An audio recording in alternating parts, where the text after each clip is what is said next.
بسم اللہ الرحمن الرحیم۔ السلام علیکم۔ اسلامک ورلڈ میں خوش آمدید۔ ہمارا آج کا واقعہ ہے شیر خدا حضرت علی مرتضیٰ رضی اللہ تعالی عنہ کا اخلاص۔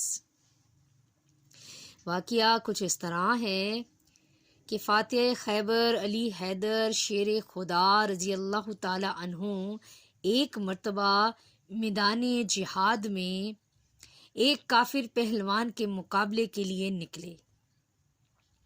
پہلوان نے آپ پر تلوار سے 2 خطرناک وار کیے، مگر اس کے دونوں وار خالی گئے۔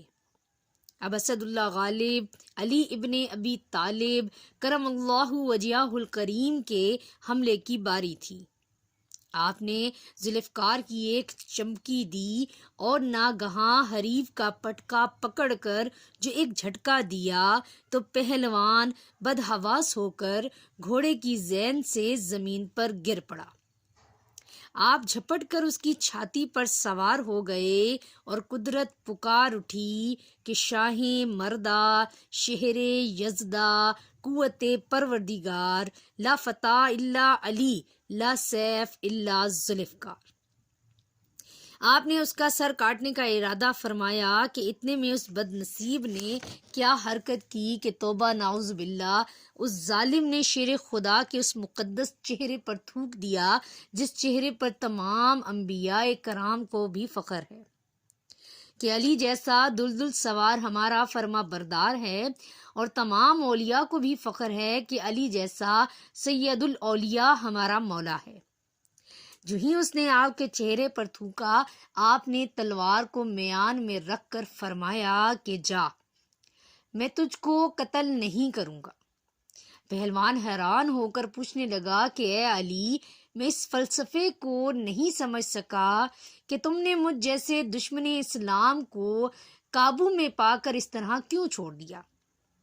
آپ نے فرمایا کہ افسوس، تو نے اسلام کو نہیں سمجھا۔ اگر تو اسلام کے فلسفہ عمل کو سمجھ لیتا تو ہرگز کبھی تو اسلام کے خلاف تلوار نہ اٹھاتا۔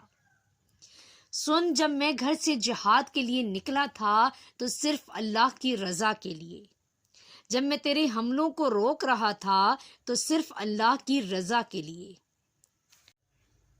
جب تیرا سر کاٹنے کے لیے تیرے سینے پر بیٹھا تھا تو صرف اللہ تبارک و تعالیٰ کی رضا کے لیے، لیکن جب تو نے میرے چہرے پر تھوک دیا تو میں بھی آخر انسان ہوں۔ اس وقت میرا کیا حال ہو گیا؟ جب تو نے میرے چہرے پر تھوک دیا تو میرے نفس میں جوش انتقام پیدا ہو گیا اور میرا حال بدل گیا۔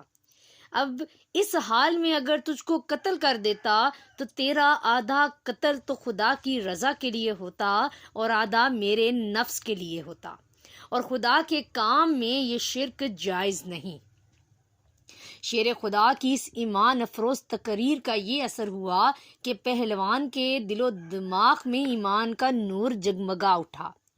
اس نے اپنی تلوار سے اپنے زنار کو کاٹ کر پھینک دیا اور کلمہ پڑھ کر مشرب اسلام ہو گیا، اور کہنے لگا کہ اے علی، گواہ رہنا کہ میری یہ تلوار جو اسلام کے خلاف میان سے نکلی تھی، اب تمام عمر یہ تلوار اسلام کی نصرت اور حمایت کے لیے بے نیام رہے گی۔ سبحان اللہ۔ میرے چینل کو سبسکرائب کریں، میری ویڈیو کو لائک اور شیئر کریں۔ جزاک اللہ الخیر۔